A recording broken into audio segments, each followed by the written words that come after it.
네, 오늘 제가 그 학과 교수님하고 얘기 좀 하느라고 좀 늦게 들어왔습니다. 네.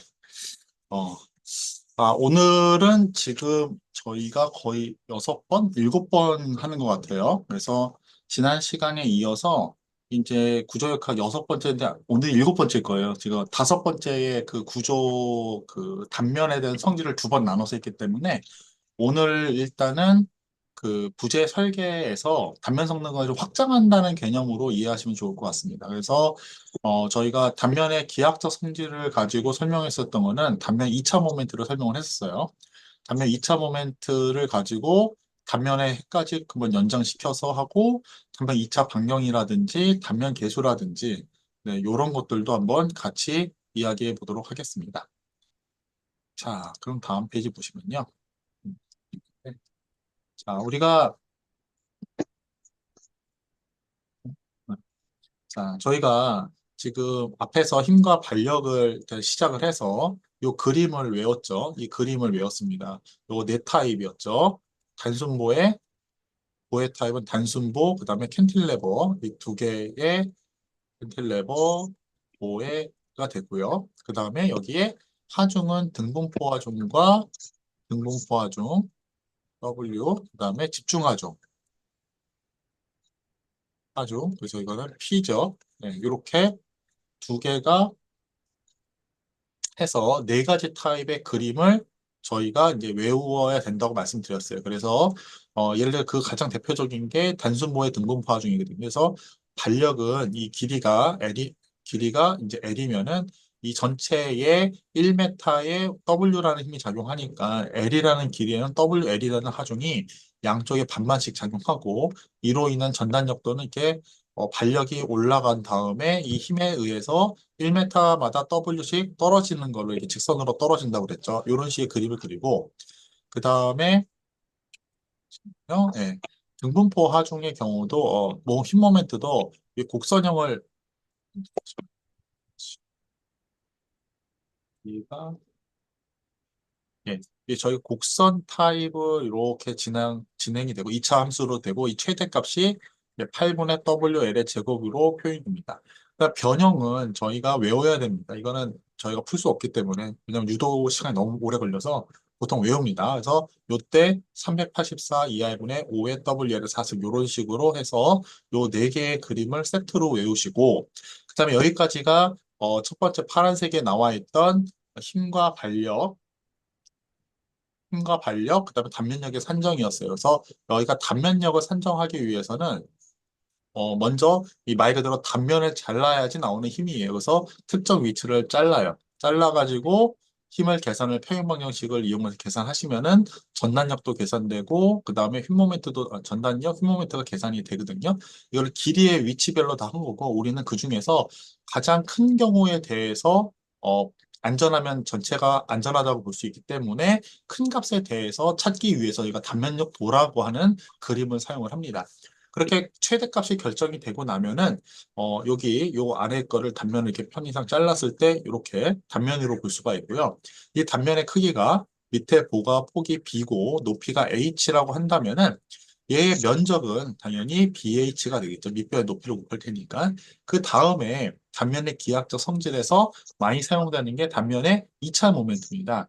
그래서 2차 모멘트는 말씀을 드렸지만은 모멘트는 힘에다가 거리를 곱하는 게 모멘트인데 단면의 모멘트는 면적에다가 거리를 곱한다고 말씀을 드렸습니다. 그래서 요게 요 축의 도심 축에 대해서 요게 앞뒤로 이렇게 팔랑인 건 앞뒤로 이렇게 까딱까딱까딱 하는 이 힘에 대해서 이 단면이 저항하는 거예요. 즉 저희가 보시면은 피통이 이렇게 있는데 얘가 이게 보이는지 모르겠네.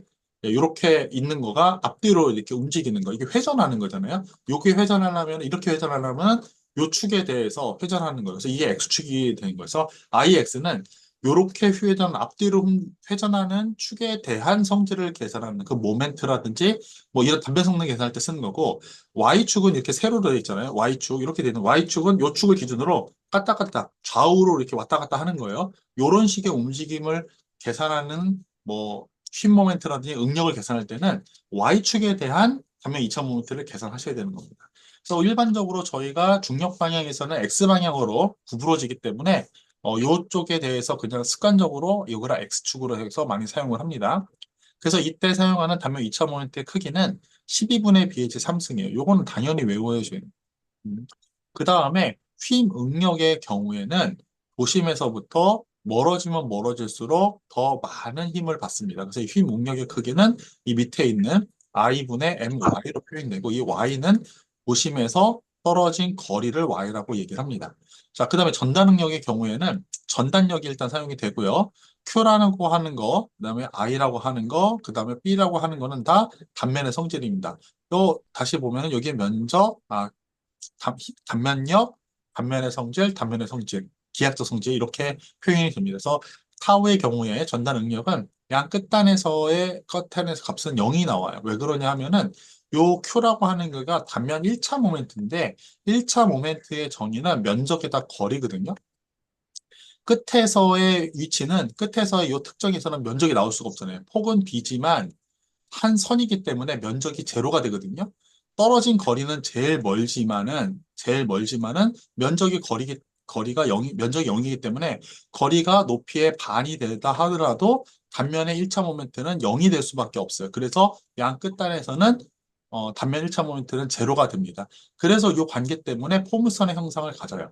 그리고 우리가 단면의 직사각형 단면일 때는 이 최대값은 어떻게 계산하냐면은 1.5에 평균 전달 능력을 1.5배 한 게 최대값과 같다라고 저희가 많이 사용해서 이렇게 공식화되어 있는 거를 했습니다. 여기까지가 저희가 지난 6주간에 걸쳐서 했던 반력과 힘과 반력, 그다음에 단면력 이를 이용해서 세 가지 단면력에 대응되는 세 가지 응력, 그리고 그 단면력 상정에 필요한 단면의 기하학적 성질까지 같이 한번 살펴봤고요.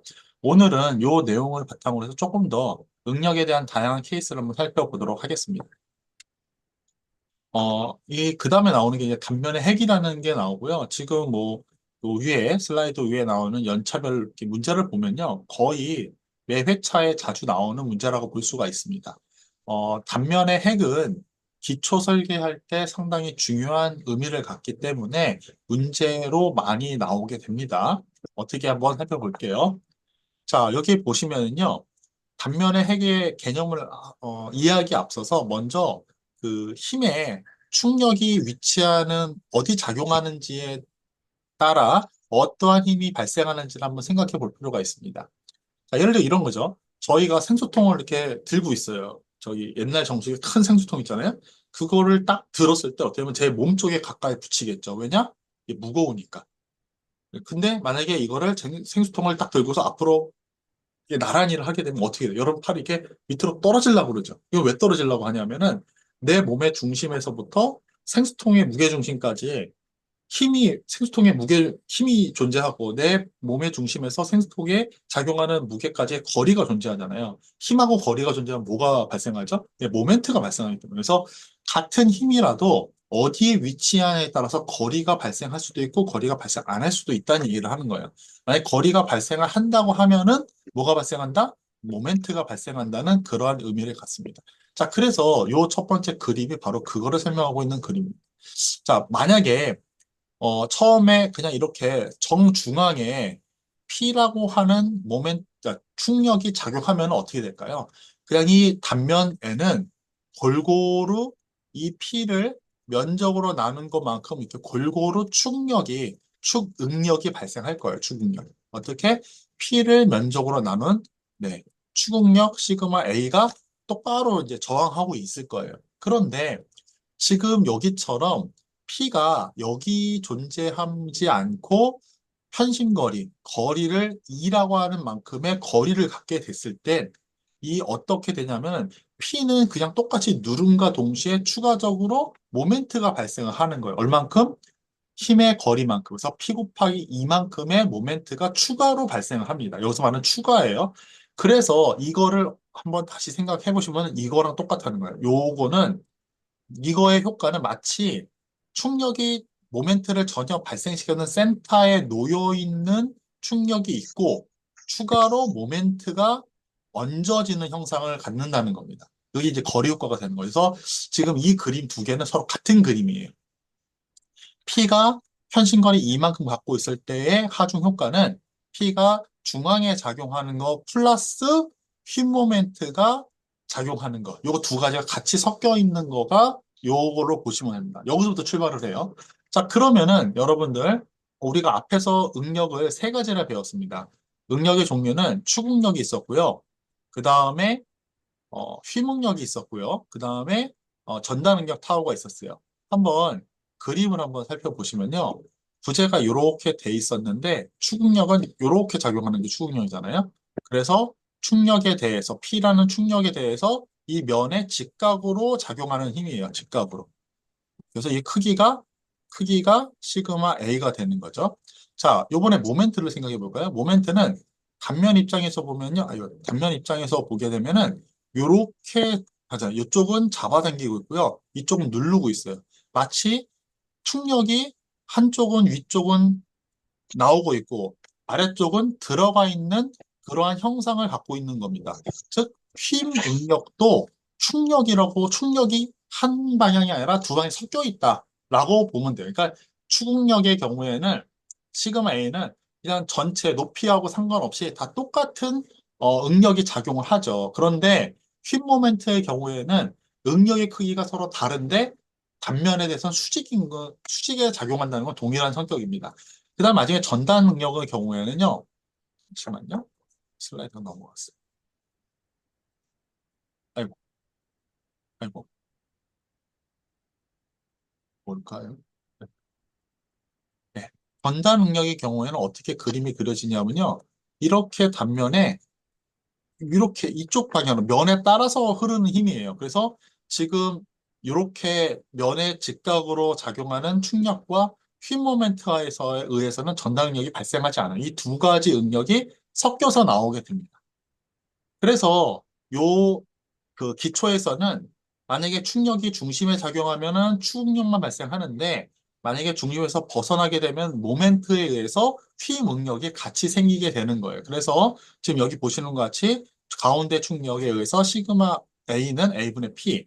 그 다음에 이쪽 휘 모멘트에 의해서 이쪽은 들리죠. 이쪽은 눌리죠. 그렇죠? 그래서 이렇게 휘 응력이 작용을 합니다. 그래서 이거 두 개를 합쳐진 상태가 최종적인 응력 상태가 되겠죠. 이렇게 이해하시면 돼요. 여기서 이제 시작하는 겁니다. 그러니까 기초에서 중앙에서 떨어지게 되면은 충력에 떨어진 거리의 효과에 의해서 추가적인 휨 모멘트를 발생을 시키고 그 휨 모멘트는 누르는 쪽은 더 누르고 반대로 들려지려고 하기 때문에 요 힘과 요 힘이 서로 상쇄되는 효과를 가지게 됩니다. 그래서 맨 처음에 이 거리가 작으면은 이 휘문력의 크기가 이렇게 작겠죠. 그래서 합쳐도 이게 더 커요. 근데 만약에 거리가 점점 멀어지면은 모멘트는 점점 커져서 어느 순간이 되면은 여기에 최고의 들어 올려지려는 힘과 압축력으로 누르려고 하는 힘이 같아지는 점이 발생을 할 겁니다. 그렇게 되면은 합쳐졌을 때 어떻게 되냐? 합치게 되면은 이렇게 응력이 이런 식으로 패턴이 나오게 되는 응력이 다 눌러지는 거죠. 그래서 이쪽은 더 커지죠.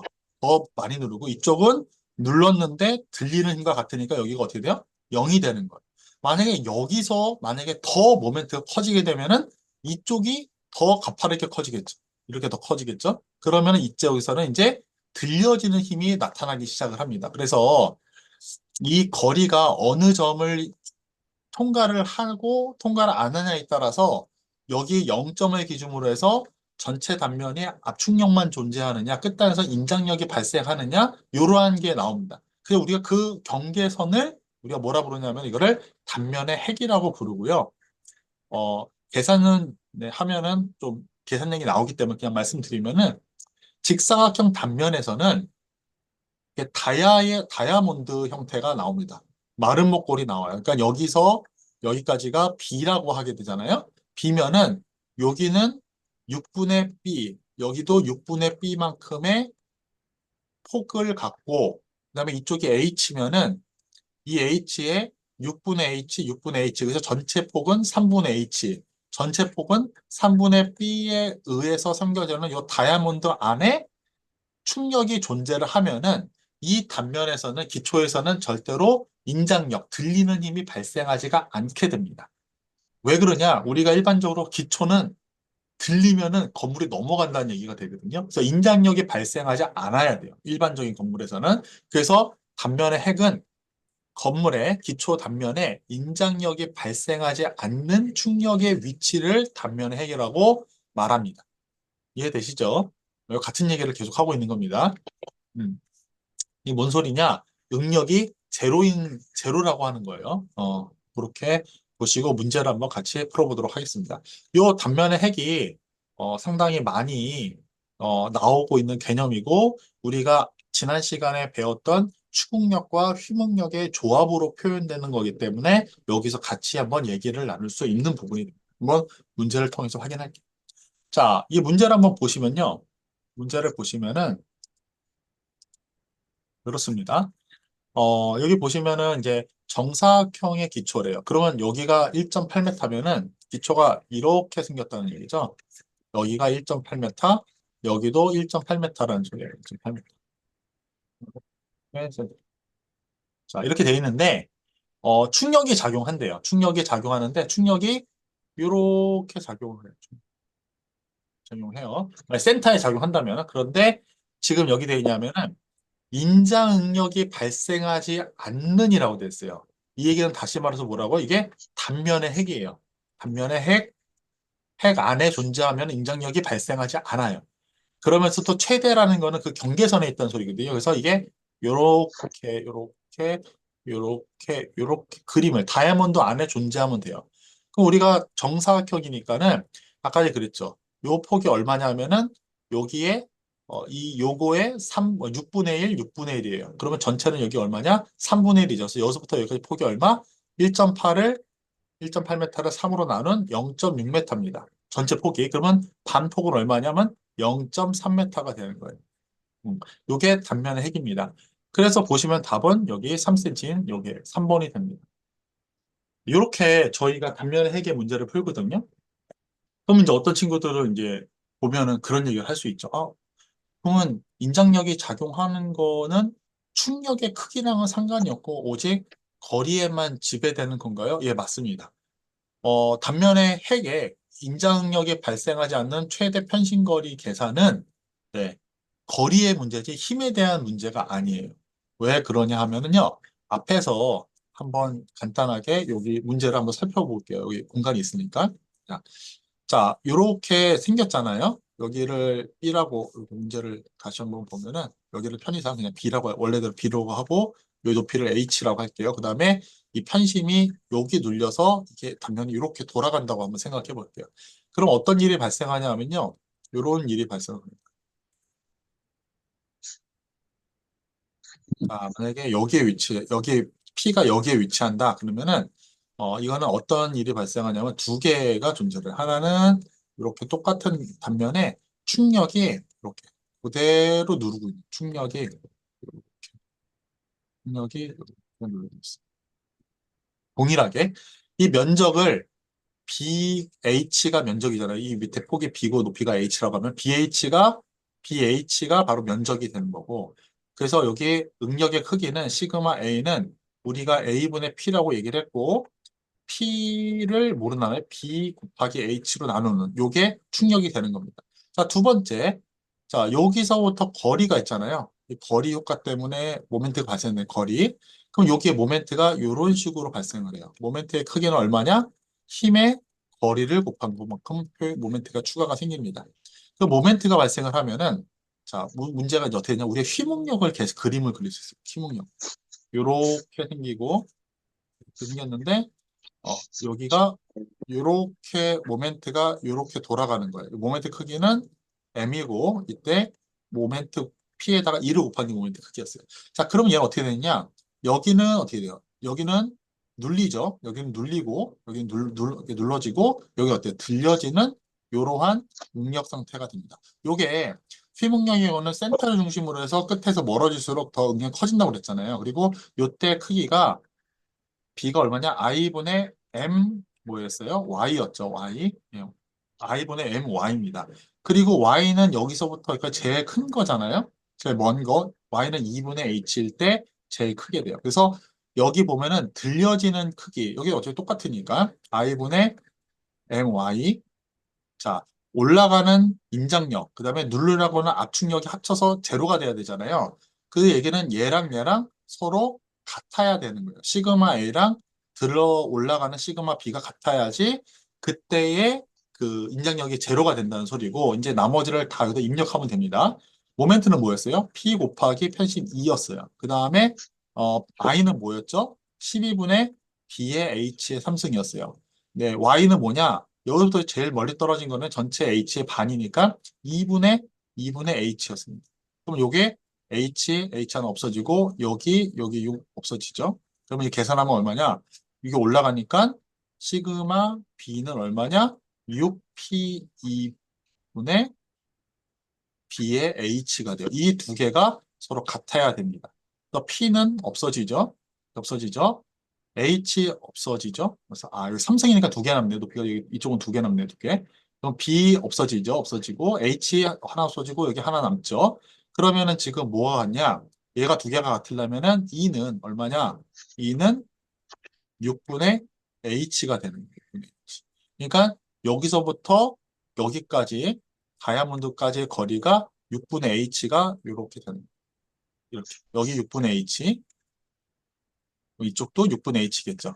방금 한 거를 이번에 이쪽 모멘트로 계산하게 되면은 여기는 얼마? 또 6분의 B가 되겠고 여기도 6분의 B가 되는 겁니다. 그래서 단면의 핵을 잡을 때 이런 식으로 저희가 6분의 H 또는 6분의 B 그렇게 계산하는 거예요. 그래서 여러분들 문제가 많이 나오는 게 이게 많이 나오는데 헷갈리게 하기 위해서 요거를 6분의 H로 막 놓기도 하고 그러니까 문제집에서는 여기를 6분의 H, 여기를 또 3분의 H 하기 때문에 여러분이 결국은 잘 구분해야 돼요. 그러니까 전체 폭의 3분의 1을 다이아몬드 단면에게 전체 길이로 계산하시는 게 훨씬 더 이해하기가 빠를 거예요. 6분의 H, 6분의 H 하면 헷갈리기 때문에 이렇게 이해하시면은 될 것 같아요. 지금 보시다시피 요 부분에서 P가 서로 상쇄되기 때문에 응력의 힘의 크기랑은 전혀 상관없이 위치 정보에 따라서 인장력이 발생하냐 안 하냐가 결정이 된다는 거 여기서 다시 한번 식의 유도를 통해서 설명을 드렸습니다.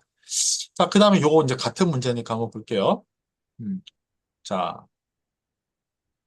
볼 때 봐요. 여기서 기초면에서 일어나는 최대 압축 응력이래, 압축 응력. 그러면은 압축 응력은 시그마 A도 작용하고요. 그 다음에 시그마 B에 의해서는 뭐가 발생해요? 얘는 압축도 발생하지만 또 뭐도 발생해요? 인장도 발생하잖아요. 들리고 눌리니까. 근데 얘는 최대 압축 응력을 계산하라니까 요 두 개를 얘는 압축력, 그러니까 요렇게 더하라는 그러한 얘기를 하고 있는 거랑 같다고 보시면 됩니다. 그리고 중요한 거는 지금 모멘트가 어떻게 작용하면 이렇게 작용하고 있죠. 이렇게. 그 얘기는 뭐냐? 이 단면을 기준으로 해서 회전을 이렇게 시키고 있다는 점이에요. 이렇게. 우리가 단면에 대한 정보를 휘매에 대해서 계산할 때 이 단면으로 놓고 계산하시라는 얘기가 되는 거예요. 한번 볼게요. 먼저 압축력은 힘을 면적 나누는 거니까 힘은 900kN이 되고, 면적은 지금 3 곱하기 2죠. 3 곱하기 2 제곱미터가 됩니다. 그러면 이거 하면 얼마요? 6이니까는 150kN 제곱미터가 됩니다. 단위는 나중에 한번 볼게요. 자, 두 번째. 휘응력을 생각하시면 휘응력은 뭐예요? I분의 MY입니다. MY. 자, 그런데 우리가 이 I를 계산하려면은 IX를 보통 회전에 대한 방향 축을 기준으로 잡아야 되는데 그 회전축이 요 축이기 때문에 여기서는 이쪽이 높이 H에 해당이 되고 요 폭이 밑변의 B가 되는 겁니다. 요거를 조심하셔야 되는 거예요. 그래서 IX는 12분의 B가 얼마라고 했죠? 2였고 높이가 얼마? 3의 H의 3승이니까 3승이 이렇게 되는 거죠. 그 다음에 Y는 여기서부터 여기까지 거리니까는 3의 반이니까 Y는 얼마예요? 1.5m가 되는 겁니다. 그걸 요거 계산하시면 얼마예요? 9 나누기 2가 되니까 이거 4.5네요. 4.5. 그러면 여기다 집어넣으면은 어, I분의 MY인데 모멘트가 얼마? 모멘트는 90kN 메타였고요. I는 얼마냐? 4.5 메타의 4승이고요. 그 다음에 곱하기 y가 1.5m예요. 1.5m. 그러면 이거 이렇게 하면은 3이죠.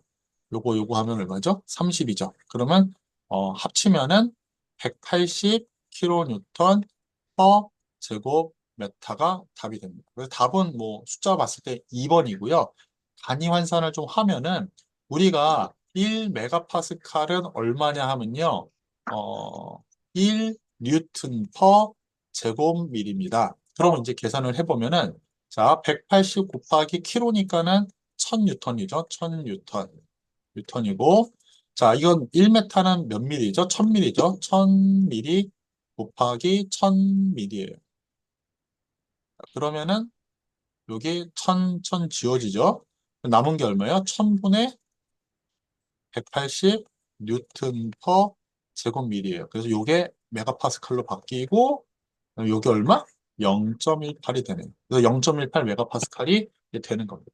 그래서 기사시험에서는 이 간단 보면 되니까 바로 그냥 2번 하시고 필요에 의해서 얘를 조금 상세하게 단위 맞춰야 되는 경우에 있어서는 단위 환산도 꼭 해주시기 바랍니다.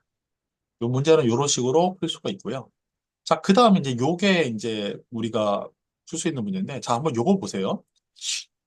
지금 문제에서 살펴보시면은, 이 문제 한번 살펴보시면 어떤 접근이 되냐면은, 얘는, 얘는 어떻게 다르게 할 수 있냐면, 이 충력만으로 표현할 수 있어요, 충력.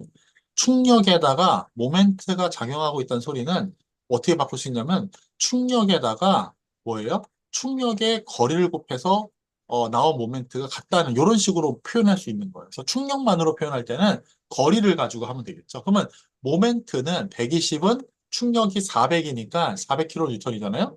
그럼 거리가 얼마가 돼야지 요 120이 나오니까 거리가 얼마? 0.3m일 때에 요 모멘트가 발생하는 거예요. 그럼 얘는 뭐랑 같냐면은 요렇게 보게 되면은 여기서 0.3m만큼 0.3m만큼 떨어진 위치에 지금 P가 얼마? 예, 400이 작용한다고 어, 보는 겁니다. 이게 똑같은 거니까 400 중앙부에 400kN에 센터에 120kN의 모멘트가 작용하는 거, 두 개 같이 작용하는 거는 충력 P가 중심에서 30cm 떨어져서 위치하는 거와 똑같다. 이렇게 이해하실 수 있는 거예요. 자, 이렇게 놓고 보면은 이제 우리가 생각할 수 있어요. 응력 계산을 다 안 해도 돼요. 왜냐하면은 자, 우리는 0.3m일 때 이게 단면의 핵이 얼마인지를 한번 생각해 보면 됩니다. 자, 단면의 핵이 얼마였죠? 자, 여기가 한 폭이 지금 이걸 만약에 h라고 하면은 단면의 핵은 얼마였어요? 전체 폭이 3분의 h, 3분의 h, 3분의 h, 3분의 h. 자, 3000ml를 3000ml를 3m죠? 3m를 3으로 나누면 1m입니다. 1m. 즉, 이 얘기는 뭐냐면, 센터에서 좌우로 0.5m씩 해서 0.5m, 0.5m 해서 요 영역 안에 단면의 핵이 존재한다는 그 얘기를 하고 있는 거예요. 이해되셨어요? 그 아까의 단면의 핵은 무슨 얘기냐? 충력은 P는 한 방향으로만 이렇게 누르는 힘이 발생하는 거예요. 응력이 발생하고 모멘트는 어떻게 되냐면은 한쪽으로는 누르면서 다른 쪽으로는 들어 올리려고 하는 이러한 힘을 잘못 그렸어요. 똑바로 대칭으로 해야 돼요. 이런 식으로 이게 합쳐지는 거예요. 이게 합쳐져야지 P 더하기 모멘트 효과가 나오는 거라서 이 모멘트가 힘에다가 충력에다가 거리만큼 변하기 때문에 거리가 작으면은 모멘트가 작고 거리가 크면은 이제 크게 나오는 거라서 어느 점을 기점으로 해서 인장력이 0이 된다고 그랬잖아요. 그 점이 뭐냐면 단면 핵이고 이 문제에서는 단면의 핵이 얼마냐? 단면의 핵이 얼마냐면 0.5m라는 거를 방금 계산했어요. 그러면은 이 얘기는 단면의 핵이 거리가 0.5m인 경우에는 요 끝단에 들리는 힘과 누르라는 힘과 들리는 힘이 서로 같기 때문에 10분 남았습니다. 두 개 같기 때문에 여기가 0점이 되는 거예요. 0점이 되고 여기는 두 개가 같아져서 이만큼의 누르는 힘이 이렇게 발생한다는 거를 알 수 있어요.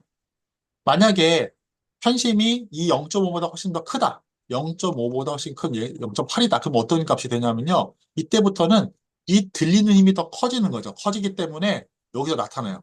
들어가고 아, 아니죠. 들리고 눌러요. 이런 식의 힘이 발생이 되는 겁니다. 자, 만약 0.5보다 작다. 그러면 어떻게 되냐면요. 현실 만약에 0.3이다. 그러면 어떻게 되겠어요? 전 단면은 다 눌리는 힘만 작용하는 거예요. 이런 식으로 작용. 그래서 답이 몇 번일까요? 답은 그래서 네, 3번이 되는 거예요. 1번은 편심이 빵이에요. 충격만 작용하는 거고요. 2번은 편심, 그 단면의 핵 위에 존재할 때 얘기하는 거고요. 3번은 0.5m 단면의 핵보다 작을 때고요. 이렇게 된다는 얘기는요. 단면의 핵보다 커진다는 얘기를 하고 있는 거예요. 이렇게 각각의 정확한 값을 계산 안 하더라도 이러한 문제 패턴으로 알 수 있고요. 기준점은 뭐가 되면 바로 요 점이 되는 거예요. 요게 뭐다? 단면의 핵이라는 거고요. 단면의 핵보다 작으면은 작은 위치면은 모멘트가 작기 때문에 압축력만 지배하고 만약에 단면의 핵을 넘어서게 되면은 들어 올리는 힘이 크기 때문에 예, 여기 표시는 인장력을 표시하는 겁니다. 이런 식으로 표시가 된다. 이렇게 보시면 좋을 것 같아요. 그래서 이 정도 풀면은 거의 단면의 핵은 다 푼 거고요. 오, 하나 더 있네요. 기초 크기가 3m 바이 3m의 독립기초가 충력이 작용하는 거 모멘트가 작용할 때 이때 기초 저면의 편심거리는 얼마냐 이거예요. 이게 다시 얘기하면은 이런 거죠. 이렇게 3m 바이 3m인데 중심으로 이렇게 돼 있는데 어떻게 돼 있냐면 여기 충력이 N이 60이 작용하고 있고 킬로니턴이 작용하고 있고요. 모멘트가 얼마 작용하냐면요. 10kN이 작용하고 있다. 이렇게. 그럼 이거는 과연 여기 이 도심 중심에서 얼만큼 이 충력이 떨어져야지 떨어져야지 같은 효과를 내느냐 하는 겁니다. 이게 얼마야? 60kN이죠. 그러면 지금 힘의 거리를 곱해서 모멘트가 나와야 되잖아요. 그래서 60kN 곱하기 편심거리를 했을 때 이게 모멘트에 해당하는 10kN 메타가 되는 거예요. 그러면은 편심거리는 60분의 10 메타가 되죠. 그러면 이게 얼마예요? 6분의 1이죠. 6분의 1 메타 얼마예요? 0.168 메타. 그래서 답은 2번이 되겠네요. 그래서 이런 식으로도 이제 구할 수 있어요. 그래서 여러분이 이 단면의 핵은 단순하게 거리 3분의 H, 3분의 B 이게 아니라 추궁력하고 휘묵력의 조합으로 이해를 하시는 게 훨씬 더 오래 풀 수 있고 더 다양한 문제도 풀 수 있게 됩니다. 그래서 이렇게 기억을 해주시면 좋지 않을까 싶습니다. 자, 그 다음에 이제 여기서 나오는 거는 이제 파생되는 문제라서 제가 개념 설명만 하고요. 이거 뭐 까지는 좀 풀 수는 있을까 모르겠습니다. 시간이. 자, 그래서 일단은 저희가 단면과 관련된 계수는 기본적인 게 요 가운데 나와 있는 어디 갔어? 마우스 아니다. 기본적으로 나와 있는 게 요거예요. 여기 나와 있죠. 단면 2차 모멘트. 이게 기본입니다. 단면 이게 1번이에요. 이게 기본이고요. 얘를 파생되는 게 단면 극이차 모멘트라고 해서 IX랑 IY를 더하는 그러한 값도 있습니다. 다른 데서 사용을 해서 이런 게 있다는 정도만 이제 말씀만 드릴게요. 자, 그러면은 단면 2차 모멘트가 구체적으로 어디에 사용되냐 하는 거죠. 그랬을 때 우리는 보에 있어서 휘목력을 구할 때 바로 사용할 수 있다라고 얘기할 수 있는 거죠. 휘목력. 자, 휘목력은 공식이 뭐였죠? 시그마 B는 I분의 MY죠. MY죠. 그래서 요때 요 IX, 요 X를 저희가 단면 2차 모멘트가 되고요. 그 중에서 요 개수를 두 개를 묶은 거를 저희가 단면 개수라고 얘기를 합니다. 단면 개수. 그래서 요걸 이렇게 묶은 거예요. 요거를. 그러니까 IX분의 Y를 역수로 표현해서, 이 역수로 해서 IX를 Y로 나눈 단면 개수라는 타입으로 형태를 약간 좀 변환을 시킨 거죠. 그 다음에 휘목력은 그래서 우리가 아까 전에 i분의 ix분의 my였던 거를 이렇게 묶어서 더 간단한 단면 계수라는 텀으로 바꿔서 쓰기도 합니다. 또 보에서는 전달능력 있잖아요. 타우는 ib분의 vq에서 vqg 뭐 이런 식으로 해서 자, 여기에 ix가 또 들어갑니다. 그 다음에 보에서는 또 처짐이 있었죠. 처짐이 있었어요. 처짐에 저희가 384 2i분의 5의 WL의 4승 뭐 이런 것들의 처짐에도 사용이 돼요. i는.